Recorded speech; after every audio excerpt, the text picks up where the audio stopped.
நீங்க இன்கேஸ் உங்க காரை அப்கிரேட் பண்ண போறீங்க, ஃபர்ஸ்ட் டைம் கார் வாங்கிட்டு இப்போ அதை அப்கிரேடுக்கு நீங்க பார்த்துட்டு இருக்கீங்கன்னா, இந்த 5 மிஸ்டேக்ஸ் வந்து நீங்க பண்றதுக்கு வாய்ப்பு இருக்கு. இல்ல உங்க ஃப்ரெண்ட்ஸ் வாங்க போறாங்க அப்படின்னாலும் அவங்களும் இந்த தப்பு பண்றதுக்கு வாய்ப்பு இருக்கும். இந்த 5 மிஸ்டேக்ஸ் ஒரு பெரிய லாஸ் வந்து உங்களுக்கு கிரியேட் பண்றதுக்கும் வாய்ப்பு இருக்கும். அப்படி அந்த 5 மிஸ்டேக் என்ன, அதை எப்படி ஓவர் கம் பண்றது அப்படிங்கிறத நம்ம பார்க்கலாம். Hi friends, welcome back to பிர்லாஸ் பார்வை. வீடியோக்குள்ள போகலாம். வீடியோக்குள்ள போறதுக்கு முன்னாடி நம்ம சேனலை ஒன்றும் நீங்கள் சப்ஸ்கிரைப் பண்ணல அப்படின்னா சப்ஸ்கிரைப் பண்ணிக்கோங்க. பக்கத்தில் இருக்க பெல் பட்டன் கிளிக் பண்ணிக்கோங்க. அப்போ தான் நாங்கள் போடுற எஃபர்ட் உங்களை வந்து ரீச் ஆகும். இப்போ வீடியோக்குள்ளே போகலாம்.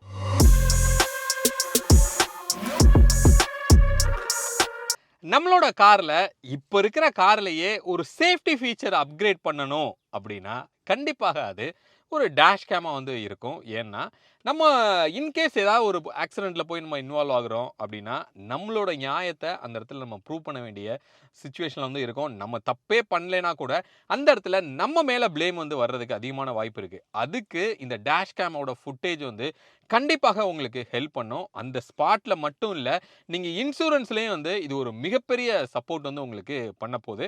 அதனால் இப்போ இருக்கிற கார்லேயே ஒரு அப்கிரேட் நீங்கள் பண்ணணும் அப்படின்னு நீங்கள் நினச்சிங்கன்னா இந்த டேஷ் கேம்க்கு ஒரு இம்பார்ட்டன்ஸ் வந்து நீங்கள் கொடுக்கலாம். ஃப்ளீட் ட்ராக் அப்படிங்கிற ஒரு பிராண்டில் டேஷ் கேம்ஸ் வந்து உங்களுக்கு அவைலபிளாக இருக்குது. பட்ஜெட்டில் இருந்து லக்ஸுரி ப்ரீமியம் வரைக்கும் வந்து வேரியஸ் கேட்டகரியில் டேஷ் கேம்ஸ் வந்து உங்களுக்கு வச்சுருக்காங்க. இந்த ப்ராடக்ட்ஸோட லிங்க்கு டிஸ்கிரிப்ஷனில் நான் கொடுத்துருக்குறேன். அதை யூஸ் பண்ணி நீங்கள் செக் பண்ணி பார்த்துக்கலாம். உங்களோட பட்ஜெட்டுக்கு எது கரெக்டாக சூட் ஆகுமோ அதை நீங்கள் பிளான் பண்ணி அப்கிரேட் பண்ணிக்கலாம். டீட்டெயில்ஸ் டிஸ்கிரிப்ஷனில் இருக்குது. இந்த மிஸ்டேக்ஸை பார்க்குறதுக்கு முன்னாடி நம்ம காரை எப்போ அப்கிரேட் பண்ணலாம், எது ரைட் டைமாக இருக்கும், எப்பப்பெல்லாம் வந்து நம்ம கன்சிடர் பண்ணணும் அப்கிரேடுக்கு அப்படிங்கிறத நம்ம பார்க்கலாம். வெரி ஃபர்ஸ்ட் என்ன அப்படின்னா, ரிப்பேர் காஸ்ட் வந்து அதிகமாயிருச்சு. நம்ம காரு இப்போ அதிகமாக செலவு வைக்க ஆரம்பிக்குது. ப்ரொஜெக்ஷன் படி பார்த்தா கூட ஒரு 1.5 லட்ச ரூபா வந்து செலவு இருக்கு. இல்லை இது இன்க்ரீஸ் ஆகிட்டே போகும் அப்படின்னு நமக்கு தோணலாம். அப்படி இருக்கும்போது உங்க காரை நீங்க மாத்துறதை பத்தி கண்டிப்பா யோசிக்கலாம். செகண்ட் ரீசன், உங்க ஃபேமிலி வந்து க்ரோ ஆயிருச்சு. நீங்க கார் எடுக்கும்போது ஒரு 10 இயர்ஸ்க்கு முன்னாடியோ 7 இயர்ஸ்க்கு முன்னாடியோ வந்து எடுத்திருக்கீங்க. அப்படி எடுக்கும்போது 3 பேர் இருந்தோம். இப்போ 4 பேர், அவங்களும் க்ரோ ஆயிட்டாங்க கிட்ஸு. அப்போ அவங்கள அக்கமடேட் பண்ணுறதே கஷ்டமாக இருக்குது. பூட் ஸ்பேஸ் வந்து எனக்கு பத்தலை.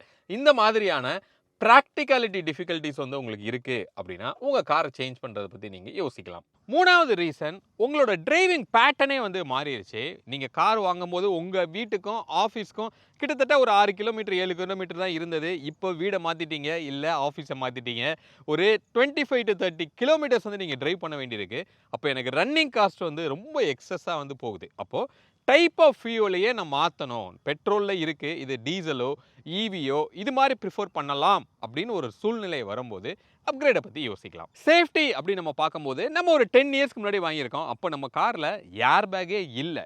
இப்போ அந்த காரு நான் நிறைய ஹைவேல எடுத்துகிட்டு போக வேண்டியிருக்கு. அப்படிங்கிற நேரத்தில் இந்த சேஃப்டிக்கு நம்ம ரொம்ப இம்பார்ட்டன்ஸ் கொடுக்க வேண்டியிருக்கு. அப்படி இருக்கும்போது சேஃப்டி ரீசனுக்காக கூட உங்கள் கார் அப்கிரேட் பற்றி நீங்கள் யோசிக்கலாம். இப்போ நம்மக்கிட்ட இருக்கிற காரு நம்மளோட ரெக்யர்மெண்ட்ஸுக்கு சுத்தமாக இப்போ செட்டே ஆகலை.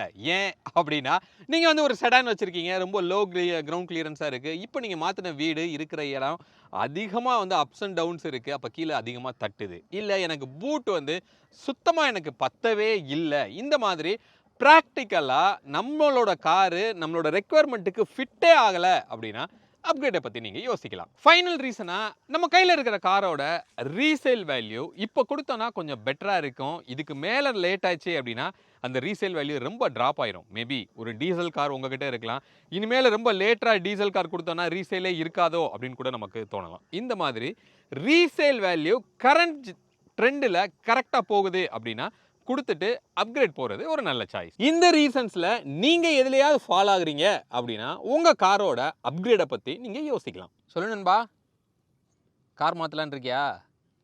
என்ன கார் பார்க்கலான் இருக்க? பிஎம்டபிள்யூவா? என்ன பட்ஜெட்ரா? ஒரு 1 கோடி ரூபா இருக்குமா?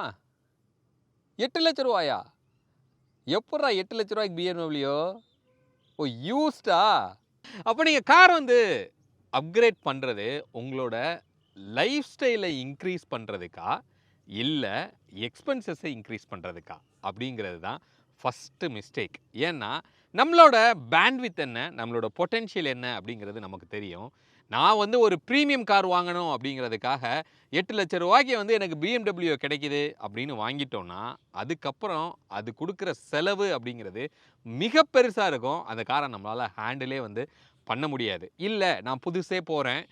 நான் ஸ்டேட்டஸ்க்காக ஒரு பெரிய எஸ்யூவி வந்து நான் போப்போறேன் அப்படின்னா, அந்த பெரிய காரு அஃப்கோர்ஸ் ஒரு கெத்தா இருக்கும். ஸ்டேட்டஸ் வந்து உங்களுக்கு இன்க்ரீஸ் ஆகும் அப்படின்னு சொல்லலாம். ஆனா உங்களுக்கு நீட் அது இருக்கா அப்படிங்கிறத நீங்க நல்லா யோசித்துக்கணும். ஏன்னா ரன்னிங் காஸ்ட் டிராஸ்டிக்கா வந்து உங்களுக்கு இன்க்ரீஸ் ஆகும். ஏன்னா பெரிய கார்ஸோட மைலேஜ் அப்படின்னு பார்க்கும்போது டெஃபினட்டா உங்களுக்கு கம்மியா இருக்கும். இன்ஃபேக்ட் ஒரு டயரை மாத்தணும் அப்படின்னாவே ஒரு டயரோட ரேட்டு ரூ. 20,000 ரூ. 25,000 R19, R20, 21 இப்படிலாம் போகும்போது ரேட் வந்து பயங்கரமா இன்க்ரீஸ் ஆகும். அப்போ அந்த காரை வச்சு மெயின்டைன் பண்றது எல்லா விதத்திலையும் மெயின்டெனன்ஸும் முதற்கொண்டு அதிகமா இருக்கும். ரியலாவே நமக்கு அவ்வளோ பெரிய காரு, அவ்வளோ பிரீமியமான கார் நமக்கு தேவையா அப்படிங்கிறத நீங்க நல்லா யோசித்துக்கணும். இதை பிளான் பண்ணாம நீங்க பண்றது ஃபர்ஸ்ட் மிஸ்டேக்கா கண்டிப்பா உங்களுக்கு இருக்கும். 2வது மிஸ்டேக்கு இக்னோரிங் தி டோட்டல் ஓனர்ஷிப் காஸ்ட் அப்படின்னு நம்ம சொல்லலாம். அதாவது ஷோரூம்க்கு உள்ள இருக்கிற அந்த காஸ்ட்டை மட்டும் வச்சே நீங்க வந்து கார் அப்கிரேடை பத்தி நீங்க யோசிக்கிறது. ஏன்னா உங்களோட லோனுக்கு இன்ட்ரெஸ்ட் வந்து உங்களுக்கு ஆட் ஆகுது. இப்போ ஒரு 25,00,000 ரூபா ஒரு கார் வந்து நீங்க பார்க்குறீங்கன்னு வச்சுக்கலாம். 20,00,000 ரூபா நீங்க லோன் போடுறீங்க.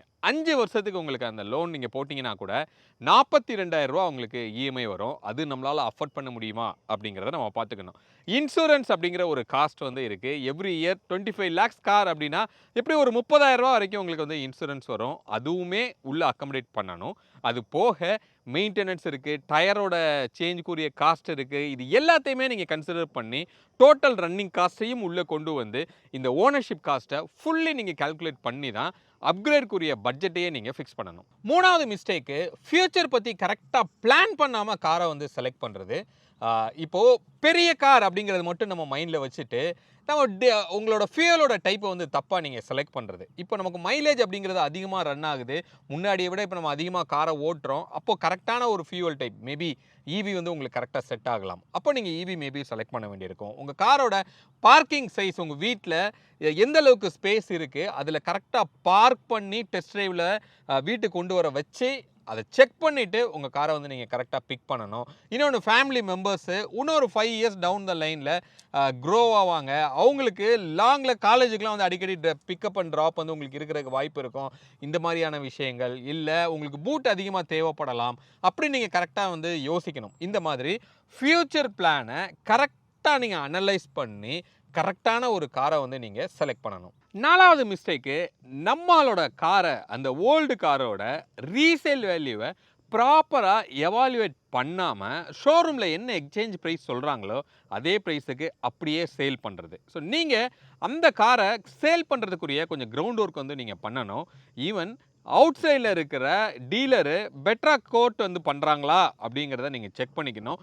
இப்போ ஆன்லைனில் நிறைய வெப்சைட்ஸ் வந்து அவைலபிளாக இருக்குது உங்களோட காரை வேல்யூவேஷன் பண்ணுறதுக்கு. அதெல்லாம் செக் பண்ணி ஒரு 4-5 இடத்துல கோட் வந்து ப்ராப்பராக வாங்கி உங்களுக்கு எங்கே பெட்டரா கோட் கிடைக்குது, எங்கே டாக்குமெண்டேஷன் ப்ராப்பராக பண்ணுறாங்க அப்படிங்கிறத அனலைஸ் பண்ணி அதுக்கப்புறமா உங்களோட காரை நீங்கள் சேல் பண்ணி உங்களோட அப்கிரேடை பற்றி நீங்கள் யோசிக்கணும். 5வது மிஸ்டேக்கு ஃபீச்சர்ஸ்க்கு இம்பார்ட்டன்ஸ் கொடுத்துட்டு தேவையான விஷயத்துக்கு இம்பார்ட்டன்ஸ் கொடுக்காம விடுறது. அதுவும் முக்கியமாக பவர் ட்ரெயின்.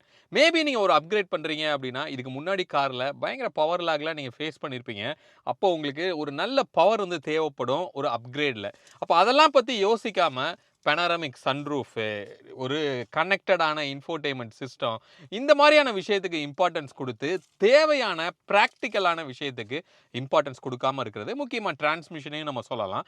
மேபி உங்களுக்கு வந்து ஒரு ஆட்டோமேட்டிக் வந்து தேவைப்படலாம். அந்த ஆட்டோமேட்டிக்கோட பட்ஜெட் அப்படிங்கிறது ஃபீச்சர்ஸ் அதிகமாக இருக்கிறதுனால உங்களோட பட்ஜெட்டுக்கு வெளியில் இருக்கலாம். அதனால் சரி மேனுவலே போயிடலாம் அப்படின்னு சொல்லி மேனுவல் டிசைட் பண்ணுறது.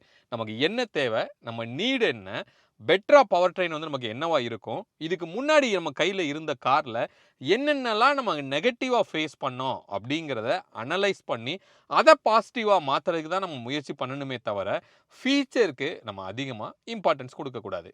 இந்த 5 மிஸ்டேக்ஸை கண்டிப்பாக நீங்கள் அப்கிரேட் பண்ணும்போது பண்ணக்கூடாது. ப்ராக்டிக்கலாக நமக்கு என்ன தேவை அப்படிங்கிறத புரிஞ்சுக்கிட்டு நம்ம பண்ணணும். ஃபர்ஸ்ட் டைம் நீங்கள் கார் வாங்கும்போது கூட நீங்கள் பெருசாக இந்த மாதிரி மிஸ்டேக்ஸ் வந்து பண்ண மாட்டீங்க. ஆனால் செகண்ட் டைம் அப்கிரேட் பண்ணும்போது ஓவர் கான்ஃபிடென்ட்டில் அதிகமான எதிர்பார்ப்போட சொசைட்டியில் நம்மளோட லெவல் மேலே போகணும் அப்படிங்கிறத மைண்டில் வச்சு உங்கள் காரை வந்து நீங்கள் செலக்ட் பண்ணுறதுக்கு அதிகமான வாய்ப்பு இருக்கும். ரொம்ப வைஸ்லி கரெக்டாக பிளான் பண்ணி உங்களோட அப்கிரேடை நீங்கள் பிளான் பண்ணணும். ஹோப் இந்த வீடியோ ஒரு கிளாரிட்டி வந்து உங்களுக்கு கொடுத்துருக்கோம் அப்படின்னு சொல்லி நான் நம்புகிறேன். மீண்டும் அடுத்து வேற ஒரு வீடியோவில் உங்களை வந்து நான் சந்திக்கிறேன். அது வரைக்கும் உங்களிடமிருந்து விடைபெறுவது உங்கள் பிர்லா. பை.